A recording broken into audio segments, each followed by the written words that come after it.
ভাবনা চিন্তা না করে আজকে বানিয়ে ফেলো এইভাবে খাসির মাংস কষা। গরম গরম ভাতের সঙ্গে তো অসাধারণ লাগে, তার সঙ্গে রুটি লুচি সবটার সঙ্গে দুর্দান্ত লাগে। তা চলো রেসিপিটা বানিয়ে নেই। এখানে দেখো শুকনো লঙ্কাগুলোকে প্রথমে হালকা একটুখানি রোস্ট করে নিয়ে তারপর দিয়ে দিয়েছি বেশ খানিকটা গোলমরিচ, তার সঙ্গে কয়েক টুকরো দারচিনি, কয়েক টুকরো এলাচ আর হচ্ছে লবঙ্গ 2-3 টুকরো।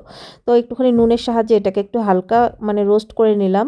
এখন এটাকে কিন্তু ঠান্ডা করে গুঁড়ো করে নেব।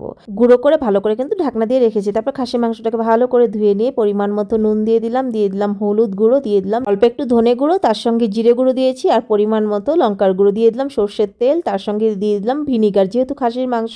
তারপর কিন্তু দিয়ে দিলাম আদা রসুন আর কাঁচা লঙ্কার পেস্ট। এখন এটাকে ভালো করে একদম সুন্দর করে মেরিনেট করে এটাকে ঢাকা দিয়ে রেখে দেবো 1 ঘন্টার মতো। হাতে নেওয়ার সময় থাকলে আধা ঘন্টার মতো ঢাকা দিয়ে রেখে দেবে। আর এটার ভিতরে এমন করে মাখলে একদম লবণটা সুন্দর মশলাটা ঢুকে যাবে। এখন ঢাকা দিয়ে রেখে দেবো। আজকে কিন্তু আমি রান্না করবো এই হাঁড়িটার মধ্যে, কারণ মাংস অনেকটাই তো এটার মধ্যে ভালো হবে রান্নাটা, সেই জন্য তেলটা গরম হওয়ার সঙ্গে সঙ্গে তেজপাতা দিয়ে দিলাম বেশ খানিকটা পেঁয়াজ কুচানো। তারপর এখন পেঁয়াজটাকে হালকা লাল করে ভাজা করে নেব, যাতে নিচে না লেগে যায় সেটা কিন্তু খেয়াল রাখতে হবে। তো দেখো ভাজা একটু হালকা হয়ে গেছে, দিয়ে দিলাম আদা লঙ্কা কাঁচা লঙ্কার পেস্টটা কিছুটা রেখে দিয়েছিলাম সেটাকে দিলাম, দিয়ে দিলাম হলুদ গুঁড়ো পরিমাণ মতো লঙ্কার গুঁড়ো। বাস এটাকে এখন মিক্সড করে ভালো করে একটুখানি কষিয়ে নেব। হাঁড়িটার মধ্যে রান্নার কারণ হচ্ছে মাংসটা অনেকটাই এটার মধ্যে রান্না করলে অনেকটাই বড়, তো ভালো করে নাড়াতে সারাতে সুবিধা হবে, সেই কারণে কিন্তু এই হাঁড়িটা আজকে নিয়ে নিয়েছি। তো দেখো কষানো হয়ে গেছে, 10 মিনিটের মতো পেঁয়াজটাকে কষিয়ে দিয়ে দিলাম ম্যারিনেট করা মাটনটাকে। এখন ভালো করে একদম সুন্দর করে কিন্তু একটুখানি নাড়িয়ে চাড়িয়ে নিতে হবে, পেঁয়াজের সঙ্গে পুরোটা মিক্সড করে নিতে হবে।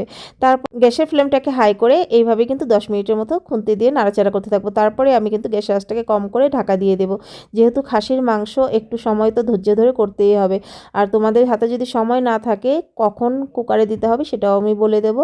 তো প্রথমে কিন্তু এভাবে কষাতে হবে, আর যতটা জল দিয়ে দিয়ে কষানো যাবে ততটাই কিন্তু পেঁয়াজটা গলে যাবে আর মাংস কষানোটা সুন্দর হবে। আর যদি মাংস থেকে জল উঠে যায় সেক্ষেত্রে জল দেওয়ার কোনো দরকার নেই, সেটাকে কষিয়ে তারপরে লাস্টের দিকে অল্প অল্প জল দিয়ে আবার একটুখানি কষিয়ে নিলে কিন্তু হবে। তো অনেকক্ষণ পর আমি কষিয়ে নিয়েছিলাম, তার মাঝখানে 2-1 বার, তারপরে কিন্তু দিয়ে দিলাম উঠিয়ে এখন একটুখানি চিনি সামান্য।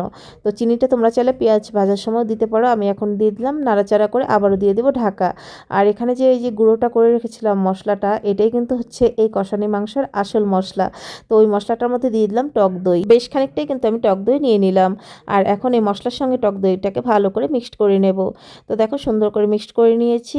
আর অতবার তো আর ভিডিওতে দেখানো যায় না, অনেকবার কিন্তু উঠিয়ে উঠিয়ে নাড়াচাড়া করেছি যাতে নিচে না লেগে যায়। আর ভালো করে নাড়াচাড়া করিয়ে করেই কিন্তু এটা রান্না করতে হবে।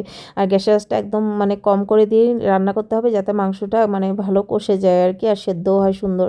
তো দিয়ে দিলাম ওই দই আর মশলাটাকে দিয়ে এখন কিন্তু ভালো করে আবারও কষিয়ে নেব। আর এই যে ভালো করে এখন কষিয়ে নেওয়ার পর এই যে উঠিয়ে নিলাম, এই সময়টায় কিন্তু তোমরা কুকারে দিয়ে দিতে পারো।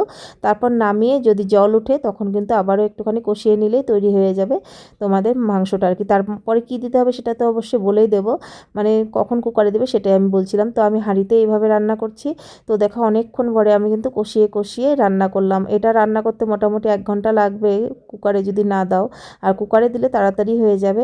তো অনেকক্ষণ কষিয়ে কষিয়ে দেখো পেঁয়াজ একদম গলে সুন্দর হয়ে গেছে। আর এখানে দেখো মশলাটাও কত সুন্দর লাগছে, একদম পুরো কালারটা এতটা সুন্দর এসেছে কষানো মাংসটার, কি বলবো, অসাধারণ এসেছে। আর গ্রেভিটা কষানোটা এরকমই থাকবে, তারপর নামানোর পর তো আরও টেনেই যাবে। তো আমি আর একটুখানি নাড়াচাড়া করে নেব। আর এই যে কষানো মাংসটা এটার সঙ্গে যে কি ভালো লাগে গরম গরম ভাতের সঙ্গে, আর তাছাড়া তো রুটি লুচি বললামই সেটার সঙ্গে আছে। লাস্টে দিয়ে দিলাম নামানোর আগে গরম মশলা গুঁড়ো, যেটা আমার বাড়িতেই তৈরি করা, তার সঙ্গে দিয়ে দিলাম একটু সামান্য ধনেপাতা। ব্যাস এখন নাড়িয়ে ঢাকা চাপা দিয়ে রেখে দেবো। তোমরা চাইলে কিন্তু লাস্টে 1 চামচ ঘিও দিতে পারো ছড়িয়ে। তো নামিয়ে নিলাম গরম গরম মটন কষা। আর কষাটা এতটাই ভালো হয়েছে, তোমরা দেখে নিশ্চয়ই বুঝতে পারছো কালারটা অসাধারণ এসেছে। এইভাবে রান্না করলে এই সেম কালারটাই আসবে, আর খেতে তো দুর্দান্ত লাগে। একবার অবশ্যই বাড়িতে ট্রাই করো। মটনের ঝোল মটনের কষা অনেক ধরনের খেয়েছো, এইভাবে একবার ট্রাই করো, তারপর বলতে হবে হ্যাঁ সত্যি খুব স্বাদ হয়েছে। আর তোমাদের একটা লাইক একটা কমেন্ট আমাকে আরো উৎসাহ করে তুলবে সুন্দর সুন্দর রেসিপি শেয়ার করার জন্য। আজকের মতো সবাইকে টাটা।